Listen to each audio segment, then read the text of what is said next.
밖에는 비가 와서 이제 그래도 이제 덥지는 않으시죠, 그죠? 참 많이 더워서 2주간 동안 휴가를 많이 가가지고 요번 주는 휴가 안 가겠지 그랬더니 요번 주까지 휴가가 많더라고요. 그래서 하여간 미워요. 어떻든 이 아침에 나온 저와 여러분 모두에게 하나님의 은혜가 또 말씀을 통해서 주의 큰 역사가 나타나게 되기를 주님의 이름으로 축복합니다. 우리 옆에 분들 손잡고 한번 서로 축복했으면 좋겠습니다. 얼굴 이렇게 보시면서 빗길을 헤치고 오셨잖아요. 얼마나 고마워요. 한번 인사합니다. 잘 오셨습니다. 반갑습니다. 주님께서 예비하신 은혜를 주실 것입니다. 말씀을 들을 때 역사가 일어날 것입니다. 사랑합니다. 축복합니다. 예, 고맙습니다. 그래요. 오늘은 절박함은 기적을 만든다라고 하는 제목으로 하나님 앞에 말씀을 선포할 때 저와 여러분들에게 기적이 일어나는 축복이 있길 바랍니다. 먼저 이런 질문을 하나 해드리고 싶습니다. 여러분, 예수 믿는 것이 얼마나 절박하십니까? 아니면 적당히 예수를 믿으십니까? 한 번쯤은 고민해 봐야 될 그럴 질문이라고 생각을 합니다. 사람이 다급한 일이 생깁니다. 그러면 그 문제를 해결하려고 절박한 마음이 그 속에서 일어납니다. 그런데 그런 다급한 문제가 없을 경우는 우리 마음이 적당히 그렇게 살아갑니다. 물론 기본적으로 주께서 성령으로 우리 안에 계시고 우리를 구원하신 하나님이 우리를 인도하시고 붙잡아 주실 줄로 믿습니다. 그건 기본적인 믿음입니다. 그러나 해결할 수 없는 문제가 해결되거나 고침받을 수 없는 병이 고쳐지거나 도저히 불가능한 일이 가능해질 때에는 보통 믿음 가지고 되는 것이 아니라 절박함이 있어야 합니다. 그 절박함이 주님을 강력하게 붙들고 만들고 그 절박함이 하나님의 은혜를 사모하고 역사를 사모하게 되기 때문에 그렇습니다. 우리 교회가 처음 시작했을 때 우리 가족들만 있었잖아요. 아무도 없는 과수원 옆에 조립식으로 교회를 지어놓고 날마다 엎드려서 하나님 앞에 절박함 가지고 기도합니다. 하나님이 보내주시지 않으면 안 되니까. 교회를 지어놓고 교회에 불이 났습니다. 그야말로 세상 얘기로 하면 모든 것을 다 거기다 쏟아부었는데 불이 났습니다. 더 이상 길도 없고 더 이상 방법도 없었습니다. 그날 새벽에 불난 건물을 바라보고 날이 밝아올 때 멍하게 교회 마당에 서 있을 때 아파트 공사를 하던 아저씨들이 절 보고 위로를 합니다. 목사님, 건물 지어놓고 들어가기 전에 불이 나면 나중에 잘 된답니다. 그런 얘기를 참 많이 들었습니다. 아침밥 먹으러 올라오는 일꾼들이 그래요. 해결할 길이 없었습니다. 방법이 없었습니다. 더 이상 돈을 빌리려고 손 내밀 데도 없고 아무것도 없었습니다. 그 문제를 좀 차가 와가지고 불이 난 차가 와서 부딪혀서 불이 났으니까 그 문제를 해결하려고 자동차 보험으로 좀 안 되냐고 여기저기 쫓아다녀 왔습니다. 3개월 동안 그렇게 뛰어다녔습니다. 교회는 한쪽이 시커멓게 타서 수습은 되지 않고 넓은 포장 하나 사다가 덮어놓고 그리고는 3달 동안을 찾아다녔습니다. 법원으로도 쫓아가 봅니다.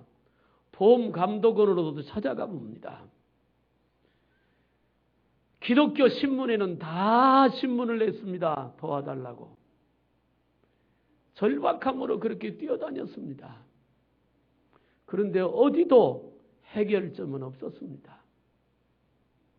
누구도 명확한 답을 주지 못했습니다. 사람들은 말이 많습니다. 이렇게 하면 될 것이라고, 저렇게 하면 될 것이라고. 그렇지만 그 모든 데는 방법이 없었습니다. 석 달째 되는 어느 날 이 길도 막히고 저 길도 막히고 이 방법도 저 방법도 아무것도 되지 않은 어느 날 불에 탄 교회 한쪽 구석에 앉아 엎드려 기도하다가 하나님께서 깨달음을 주십니다. 또 왜 그렇게 여기저기 쫓아다니냐? 주님이 내 마음속에 그렇게 말씀하시는 겁니다. 그 주님의 음성 속에는 저에게 어떤 마음이 들었느냐면 내가 해결해 줄게. 답은 하나님 앞에 있는데 왜 다른 데를 의지하고 다른 데를 쫓아다니냐고. 그래서 그날부터 엎드려 기도하기 시작합니다. 더 이상 붙잡을 것도 없고 더 이상 의지할 것도 없고 더 이상 찾아갈 데도 없었습니다. 그야말로 절박한 것입니다. 목회를 시작도 못 해보고 끝나느냐? 아니면 다시 시작하느냐? 그런데 하나님은 그 절박한 기도를 들으십니다. 그리고 기적을 일으키십니다. 여기저기서 돕는 손길이 왔습니다. 심지어 제가 세례를 주어서 중매에서 결혼시켜 사는 친구들한테도 도움이 왔습니다. 누가 몇 천만 원 헌금한 것도 아닙니다. 어떤 사람은 500만 원도 하고 어떤 사람은 50만 원도 하고 어떤 사람은 10만 원도 하고 전국 각지에 제가 아는 지인들을 통해서 선배 목사, 후배 목사, 동료 목사들을 통해서 그렇게 도움을 받았습니다. 그래서 우리 교회가 여기까지 왔습니다. 세상을 의지하고 세상의 방법을 찾아가고 주님이 아닌 다른 것을 찾아 문제를 해결하려고 했더니 문제가 해결되지 않았습니다. 어디에도 길이 없었습니다. 낙심이 돼서 어깨가 처지고 사람들을 만나는 것이 두렵고 이제는 그만이라고 하는 생각이 들었을 그때 마지막으로 하나님께 엎드렸더니 주께서 길을 열어주신 겁니다. 오늘 본문에는 저하고는 경우가 다르지만 비슷한 절박함을 가진 한 여인의 얘기가 있습니다. 12년 동안 하혈을 하는 중병에 걸렸습니다. 이 여인은 얼마간의 제사를 갖고 있었습니다. 몸이 처음 아프기 시작할 때 소망을 가졌습니다. 나는 좋은 의사 만나면 병을 치료받을 거야. 좋은 치료약을 먹으면 병이 고쳐질 거야. 그래서 이 여인은 백밤으로 수소문 하면서 좋은 의사를 찾아다닙니다. 그리고 좋은 약이라고 하는 것을 다 취해봅니다. 12년 동안 그렇게 노력을 했습니다. 1년이 지나고 2년이 지나고 3년이 지나면서 차츰차츰 자기가 병에서 나을 수 있다는 소망이 작아지기 시작합니다. 낙심이 됩니다. 있는 재산은 점점 줄어들기 시작합니다. 설상가상으로 10년이 지나고 12년이 지났는데 그동안에 수많은 약을 썼고 수많은 의사를 만나 치료를 받았지만 고쳐진 것이 아니라 병은 더 심해졌습니다. 죽을 것 같습니다. 이 여인은 인생의 마지막을 살고 있습니다. 자기를 고쳐줄 만한 의사가 없습니다. 자기를 그 고통에서 벗어나게 할 방법이 없습니다. 역사가들이 있었던 이 당시의 풍습을 보니까 재미있는 일화가 하나 있습니다. 혈루증 환자에게 유대 나라에 일반적으로 흘러나오는 두 가지 치료의 방법이 있다 합니다. 고쳐지는지 안 고쳐지는지 그건 알 수는 없지만 재미있는 내용입니다. 하나는 흰 나귀, 하얀 나귀를 따라다니면서 나귀가 똥을 싸면 그 똥을 뒤져서 소화되지 않은 보리알이 나오면 그것을 볶아 먹으면 낫는다는 소문이 그 당시에 있었다 합니다. 또 하나는 타조알을 무명 조각에 싸서 품에 넣고 다니면 낫는다는 그런 풍습도 있었다 합니다. 근데 가만히 왜 요세푸스가 성경의 역사의 배경을 공부하면서 이런 내용을 기록했을까 생각해 보니까 아마도 이 여인이 그런 방법까지도 찾아보지 않았을까. 살려고. 어디에도 방법이 없고 어디에도 길이 없으니까 사람들 입을 통해서 흘러나오는 구전이지만 전설 같은 얘기지만 그러나 지푸라기를 잡는 심정으로 이런 방법도 추구해보지 않았을까 하는 생각을 하게 됩니다. 자기를 치료할 의사가 없고 고침받을 방법도 없습니다. 그리고 이제 12년 동안 자기 몸을 치료하기 위하여 돈을 다 허비했기 때문에 계산할 만한 재산도 없습니다. 이제는 빌털터리가 되었단 말입니다. 또 한 가지 없는 게 있습니다. 호전되는 것이 아니라 악화되었습니다. 호전되는 것이 없었습니다. 더 심해졌습니다. 그러다 보니까 미래가 없습니다. 아까 제가 말씀드린 대로 이 여인은 마지막을 삽니다. 오늘 갈지 내일 갈지 모르는 마지막 인생을 참으로 고통스럽고 비참하게 살아갑니다. 사람은 누구나 다 꿈이 있습니다. 좀 더 잘 살아보고 싶은 꿈이 있습니다. 누구나 건강하고 싶습니다. 부자로 넉넉하고 풍성하게 살고 싶은 마음이 누구에게나 다 있습니다. 사랑하는 여러분, 이 여인의 얘기가 나와 상관이 없다고 생각하면 오산입니다. 나는 이 여인처럼 중병에는 걸리지 않았습니다. 그런데 우리가 인생을 살아가면서 나름대로 어려움이 있습니다. 노력해봐도 안 됩니다. 애를 써봐도 안 됩니다. 때로는 방법이 없습니다. 그냥 이대로 살다가 그냥 끝나나 보다. 그렇게 생각하는 일일 수도 있습니다.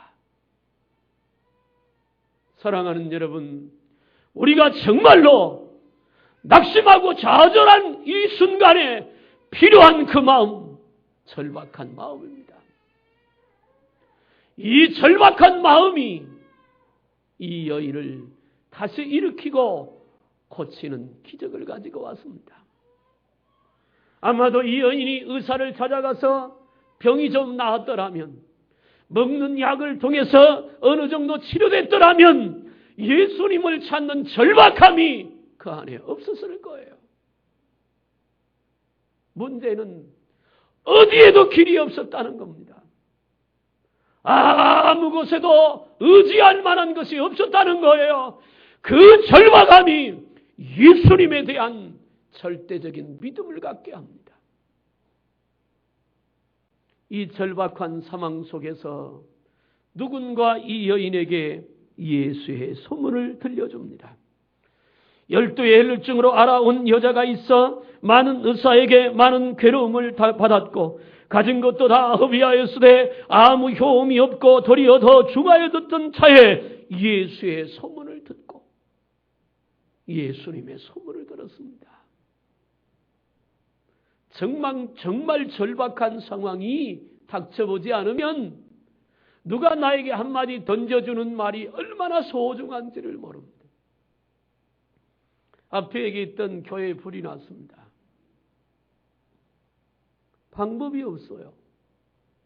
차에 불이 붙었는데 차를 밀어내가지고 우리 건물에 붙어서 불이 옮겨 붙었으니까 자동차로 인해서 불이 났으니까 보험으로 해결할 수 있을 것 같잖아요. 우리 생각에.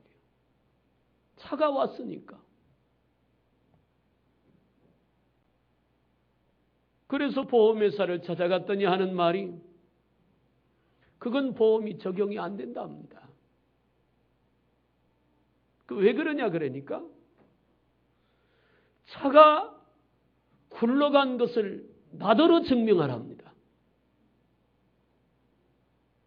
내가 그걸 어떻게 증명합니까?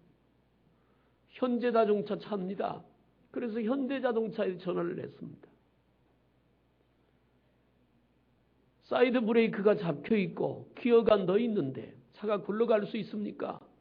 그런 일은 불가능하답니다. 그런데 차가 굴러 나왔습니다. 방법이 없습니다. 기가 막힙니다. 요즘은 법이 어떻게 됐는지 모르지만 내가 실수해서 우리 집에 불이 나가지고 옆집에 불이 옮겨 붙으면 실수에 불낸 내가 다 보상해 줘야 되잖아요. 법이 그렇게 안 돼 있습니다. 요즘은 모르겠어요. 내가 실수해서 우리 집에 불이 나서 옆집에 불이 옮겨 붙어도 옆집 보상 하나도 안 해줘도 됩니다. 기가 막힌 일이잖아요. 근데 물었습니다. 왜 법이 그 모양이냐고. 그랬더니 이렇게 대답합니다. 자기 집도 불나서 다 탔는데 옆집을 어떻게 보상해 주냐고. 그럼 옆집은 어떻게 사냐고. 법이라는 게 그렇답니다. 고약합니다. 지푸라기라도 잡은 심정입니다. 어떤 분이 저한테 말합니다. 어떤 집사님이 소식을 듣고 찾아와 가지고 자기가 법조계에 잘하는 사람이 있으니까 한번 좀 가보자고. 김대중 대통령 때 장관이었던 김승규 장관, 법무부 장관이 대전 고검장으로 있을 때 제가 찾아가 봤습니다. 좀 도와달라고. 잠깐 앉았다 나왔습니다. 금융감독원을 통해서 거기서 보험을 다 조정을 하니까 금융감독 원장 했던 분이 그때 장로님이었습니다. 서울 찾아갔습니다. 이렇고 이러니까 너무 억울하니까 이거 좀 해결해 달라고 우리가 한번 좀 의논해 보겠다고 결과는 안 된다는 것이었습니다. 사람들은 말합니다. 여기에 길이 있다고 저기에 길이 있다고 이 방법은 될 것이라고 저 방법은 될 것이라고 말하기 좋은 사람들은 그렇게 말을 합니다. 오늘 이 여인에게도 그런 소문이 많이 들려왔었습니다. 그런데 다 해봤습니다. 내린 결론은 끝났다는 겁니다. 그런데 그 어느 날 그 마음을 움직이는 소문이 하나 들려왔는데 예수님에 대한 소문입니다. 예수님 만나면 살 수 있다고, 예수님은 무슨 병인지 고칠 수 있다고 그런 소문이 여인의 귓전에 들려올 때 하나님은 이 여인을 사랑했습니다. 그 소문을 들을 때 이 여인의 마음이 움직이기 시작합니다. 그 마음이 뜨거워지기 시작합니다. 그래, 내가 예수님 만나면 살 수 있을 것 같은 확고한 믿음이 그 속에서 불릴듯 일어나는 겁니다. 나는 여러분들이 예수님의 소문을 들을 때, 예수님에 대한 하나님의 말씀을 들을 때 일어나는 믿음이 여러분 마음속에 일어나기를 주님의 이름으로 축복합니다. 절박함 속에 어디에도 길이 없을 때 예수의 소문을 들으면 그 마음이 뜨거워져요. 그 뜨거움 속에 주님을 향한 간절함이 시작이 되는 겁니다. 사랑하는 여러분, 누군가가 들려주었던 그 예수의 소문이 이 여인을 움직이게 합니다. 누군가가 지나치는 말로 흘려주었던 그 예수님의 그 소문이 이 여인을 죽음에서 다시 일으키는 기적을 가지고 옵니다. 우리가 때를 얻든지 못 얻든 예수를 말하고 예수에 대한 소문을 전하고 예수를 선포해야 될 이유가 거기 있습니다. 겉보기와는 다르게 우리가 사는 이 사회는 죽음을 생각하며 매일 밤잠을 설치는 불쌍한 사람들이 우리 주변에는 많습니다. 이대로 인생을 끝내버릴까? 내 인생이 이대로 끝날 것인가? 엊그제 며칠 전 얘기 여러분 뉴스 보셨잖아요. 남편하고 싸우고 세 자녀를 데리고 모텔에 들어갔던 엄마가 세 자녀를 다 죽였습니다.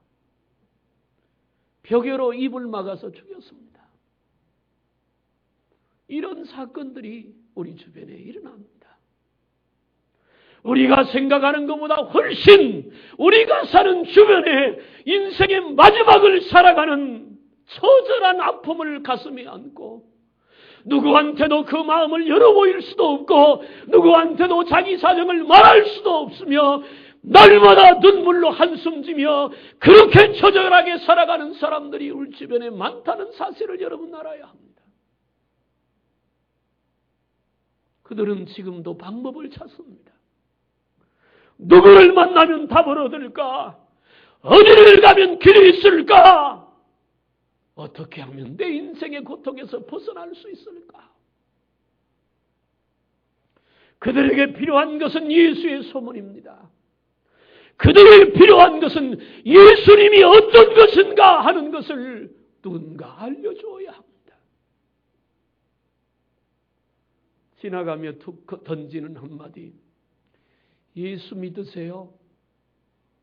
그 한마디가 인생의 마지막을 살아가는 어떤 사람에게는 천둥 소리보다 더 큰 소리로 들려올 수 있습니다. 예수라고 하는 한마디 툭 던지는 것이 내가 이제 인생을 마감해야 되겠다고 죽음을 생각했던 어떤 사람에게는 그 인생을 다시 한번 시작할 수 있는 기회가 될 수도 있는 겁니다. 사도 바울은 고린도에서 1년 6개월 동안 예수의 복음을 전했습니다. 성경인 사도행전 18장 9절부터 이렇게 말합니다. 밤에 주께서 환상 가운데 바울에게 말씀하시 두려워하지 말며 잠잠하지 말고 말하라. 내가 너와 함께 있음에 아무 사람도 너를 대적하여 해롭게 할 자가 없을 것이니 이는 이 성중에 내 백성이 많음이라 하시더라. 1년 6개월을 요하며 그들 가운데서 하나님의 말씀을 가르치리라. 1년 6개월 동안 고린도에 있으면서 예수를 전합니다. 예수의 소문을 널리 전파합니다. 그랬더니 하나님께서 수많은 사람들을 불러주셨습니다. 사랑하는 여러분, 병원이 포기하는 환자들이 있습니다. 가서 예수를 말해야 합니다. 나이가 많이 들어 인생의 마지막을 살고 있는 노인들이 계십니다. 그들에게도 예수를 말해야 합니다. 자살을 생각하고 절망 속에 있는 이들에게 예수의 소문을 전해야 합니다. 인생을 자포자기하고 살아가는 사람에게 예수를 말해야 합니다. 사업이 망해서 직장에서 잘려서 막다른 골목에서 고민하고 있는 사람들에게 예수의 소문을 전해야 합니다. 우리나라에서 가장 대규모 소금 사업을 하고 계시는 분이 김수웅 장로님이라고 하는 분입니다. 이 장로님은 본래 불치병에 걸렸습니다. 그러다가 예수의 소문을 듣고 들것에 들려서 교회로 인도됐습니다. 예수님은 못 고칠 병이 없다는 소문을 믿었기 때문입니다. 그가 들것에 들려 교회에 나와 앉아 말씀을 듣다가 예수님을 만났습니다. 고침받았습니다. 그리고는 그는 오직 예수님만을 위하여 살다가 예수님께 가기로 결심합니다. 이제까지 아무것도 하지 못하는 무직으로 병중에 고통만 당하고 살았습니다. 건강할 때는 방탕하고 시간만을 낭비하고 사는 건달이었습니다. 예수를 만나고 나니까 생각이 바뀌었습니다. 목사님을 찾아가서 묻습니다. 목사님, 이제 내가 주님 안에서 새로운 피조물이 되었는데 무슨 일을 하면서 지내는 것이 좋을까요? 목사님이 말씀합니다. 예수님은 우리에게 소금과 빛이 되라고 하셨습니다. 지금 직업도 그런 측면에서 구해야 합니다. 그런데 이분이 은혜 받고 나니까 너무 고지식해서 그 목사님 말을 듣고 그래 그럼 소금 장사를 좀 시작해 봐야 되겠다. 그리고 시작한 것이 소금 장사입니다. 마포시장 바닥에서 소금 장사를 시작했습니다. 대박으로 소금을 팔아서 장사를 했습니다. 돈을 벌었습니다. 염전을 샀습니다. 대대적으로 소금을 만들어 팔기 시작했습니다. 지금은 한국에서 제일 큰 소금 사업을 하고 있다고 합니다. 돈을 또 벌어서 제주도에 양어장을 만들어 고기를 길러 팔기도 했습니다. 예수의 소문이 이제는 젊지만 인생의 마지막을 사는 김수홍이라고 하는 사람에게 들려와서 그 인생을 바꿔놨습니다. 사랑하는 여러분, 나도 누군가가 전해주었던 예수의 소문, 그 예수님의 말을 듣고 예수 믿어 하나님의 자녀가 됐잖아요. 우리 예수의 소문을 많이 낼 수 있길 바랍니다. 예수님은 만병의 의사라는 소문을 내야 합니다. 예수님은 모든 문제 해결자라고 하는 소문을 내야 합니다. 예수님은 평강의 왕이라고 하는 소문을 내야 합니다. 예수님은 창조주요 심판주요 구원자라고 하는 소문을 널리 내야 할 줄로 믿습니다. 예수의 소문을 듣고 인생의 마지막을 살던 이 여인은 새로운 인생이 시작되는 기적을 경험합니다. 마지막으로 한 가지 더 말씀을 드립니다. 한번 따라합시다.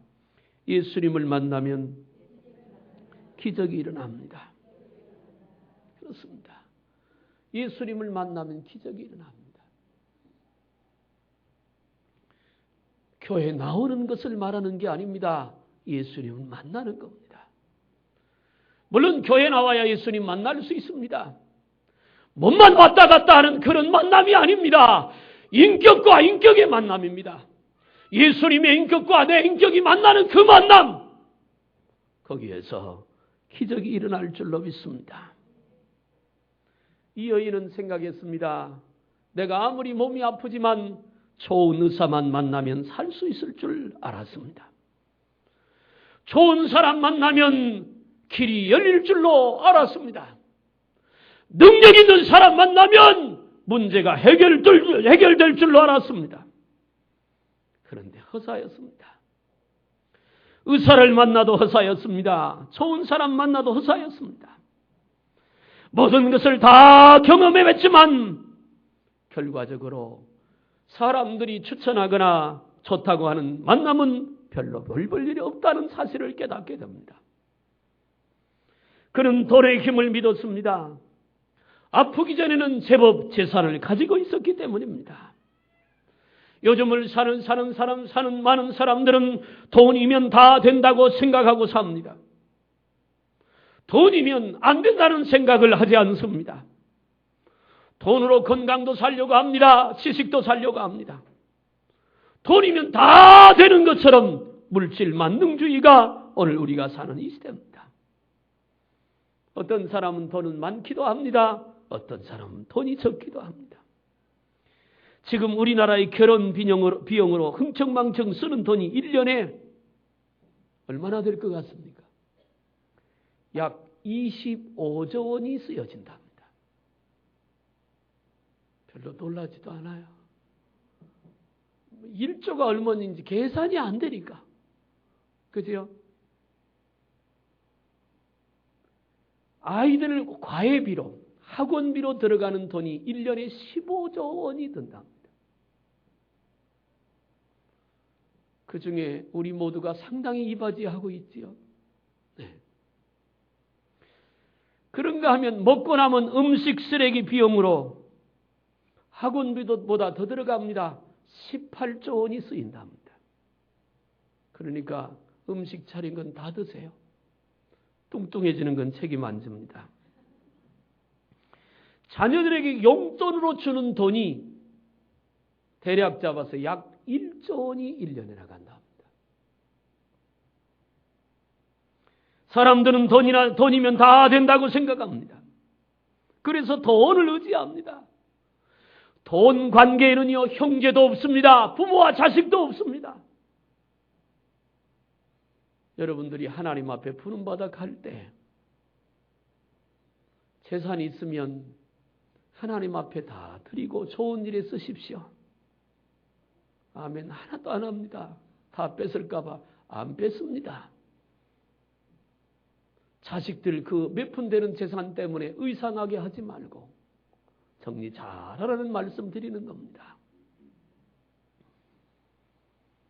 이 여인은 돈을 쓸 때까지 다 써봤습니다. 그 돈을 가지고 자기 인생을 바꿔보려고, 그 돈을 가지고 마지막 인생을 연장해 보려고 수단과 방법을 가리지 않았습니다. 그런데 소식이 없었습니다. 그러다가 예수님 만났습니다. 이 여인에게 있어서 가장 큰 경험은 예수님 만나는 경험입니다. 그는 예수님 만나서 인생의 결론을 내렸습니다. 인생의 결론은 예수님밖에 없다. 이런 상황에서 마지막 소망은 오직 예수님입니다. 그래서 예수님이 뒤로 가서 예수님의 옷자락을 잡고 고침을 받았습니다. 경상북도 구미시에 있었던 얘기입니다. 장로교 집사님 한 분이 깊은 산으로 나무를 하러 들어갑니다. 깊은 산 속에 들어가서 나무를 하다 보니까 웬 스님 한 분이 절을 짓고 있습니다. 한 150평 정도 되는 그리 크지 않은 절이었습니다. 그때 이 집사님이 갑자기 주머니에 있는 전도지가 생각이 나서 절을 짓고 있는 스님에게 전도를 했습니다. 다음 날도 가서 또 전도지를 두고 그 다음 날도 가서 전도지를 주었습니다. 매일 그렇게 했습니다. 그러던 어느 날 이 중께서 나무꾼을 붙들고 자기의 사정을 털어놓았습니다. 나는 사실은 암에 걸렸다고. 마지막으로 저를 지어놓고 죽을 것이라고. 의사도 더 이상 손을 쓸 수 없다고. 그렇게 얘기를 하며 사정을 털어놓는 겁니다. 이 집사님은 그 중씨를 붙들고 얘기를 했습니다. 미안해요, 중씨라고 해서. 중놈이라고 할 수도 없잖아요. 붙들고 얘기를 합니다. 예수님이 어떤 분인지, 예수님이 누군지, 당신 예수 믿으면 살 수 있다고. 놀라운 사실은 그동안의 전도지를 전해주었는데 그때마다 잘 받지 않았던 그 중이 그 전도지를 읽어봤던 겁니다. 하나님이 그 마음을 움직였고 결국 예수를 영접하고 구원을 받았습니다. 그래서 그 절간 짙은 거 바꿔서 기도원 만들었고 그가 살았던 3만 평의 땅 하나님 앞에 드렸습니다. 그 중이 짙은 암자 이름이 보리암이었는데 그래서 저를 기도원 이름으로 바꾸면서 갈보리 기도원이라고 이름을 바꿨습니다. 사랑하는 여러분, 마지막은 결국 예수님입니다.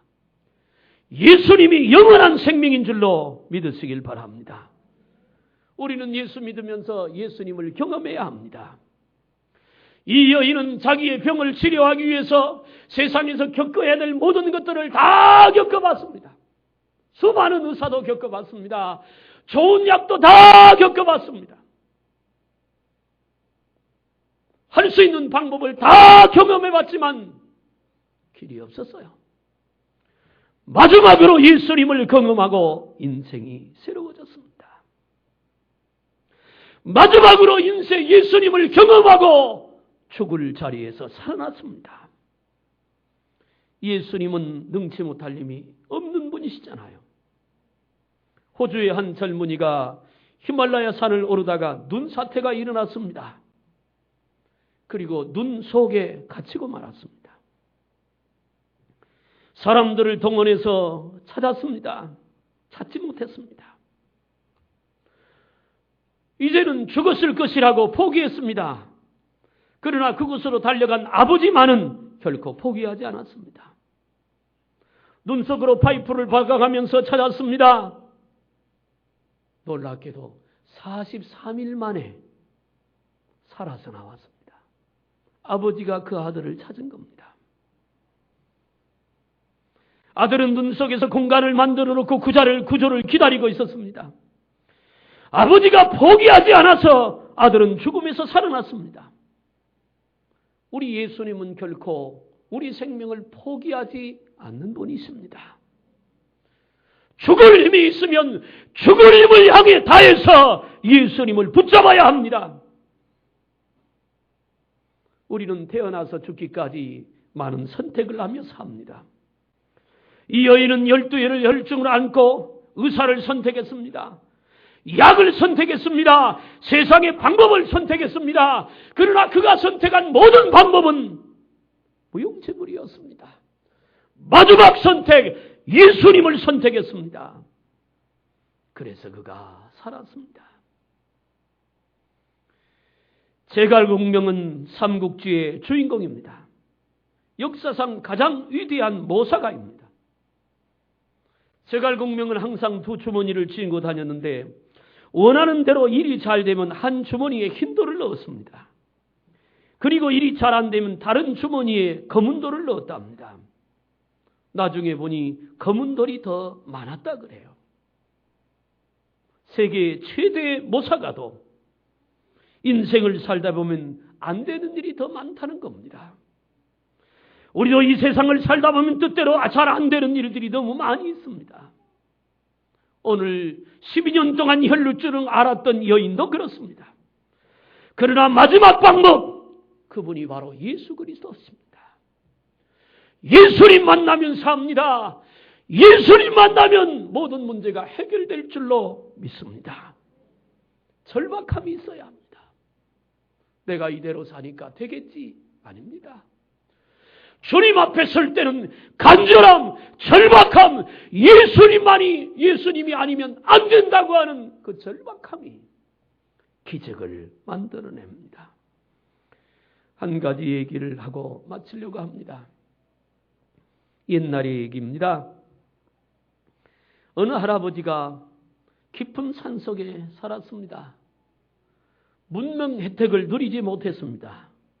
전기도 들어오지 않고 전화도 없고 TV도 없는 아주 산골에 살았습니다. 어느 날 이 할아버지가 서울 구경을 왔습니다. 밤에 서울 시내를 나가보고 깜짝 놀랐습니다. 별 희한한 것들이 다 있습니다. 네온 사인이 번쩍번쩍합니다. 동그란 유리 같은 전구지요. 그 알 속에서 빛이 납니다. 밤에 호롱불만 겨우 펴고 살던 할아버지가 눈이 번쩍 띄었습니다. 그래서 있는 돈을 털어가지고 네온 사인을 샀습니다. 전구도 샀습니다. 그리고는 고향에 돌아갔습니다. 마을 동네 어른들을 불러 모았습니다. 저녁에 기적을 보여주겠다고. 네온 사인을 잘 보이는데 답니다. 전구도 달았습니다. 밤이 됐습니다. 조금만 기다리라고, 기적이 일어날 거라고. 아무리 기다려도 네온 사인은 돌아가지 않았고 전구는 켜지지 않았습니다. 여러분 웃었듯이 이유는 다 알잖아요. 예수님에 대한 얘기 지식적으로 많이 합니다. 성경이 무엇을 말하는지 그것도 압니다. 주님과 연결되지 않으면 그 지식들은 아무짝에도 쓸모가 없습니다. 아무리 멋있었던 네온 사인도 전기와 연결되어야 빛을 발하는 것처럼 진정으로 예수님을 만나야 기적이 일어납니다. 예수님과 연결될 때 하나님의 역사가 일어나는 것입니다. 12회를 혈증을 안고 있는 이 여인은 다른 것은 다 연결했지만 예수님과 연결시키지 못해서 인생의 마지막을 살았습니다. 그런데 그 마지막에 예수님과 연결되니까 기적이 일어났습니다. 우리 그냥 교회 다니지 말고 절박한 마음으로 오늘도 내가 예수님 만나야 되겠다고 하는 간절한 마음으로 주님 앞에 와서 주님과 연결됨으로 기적의 주인공이 되는 저와 여러분들이 다 되기를 주님의 이름으로 축복합니다. 기도하겠습니다.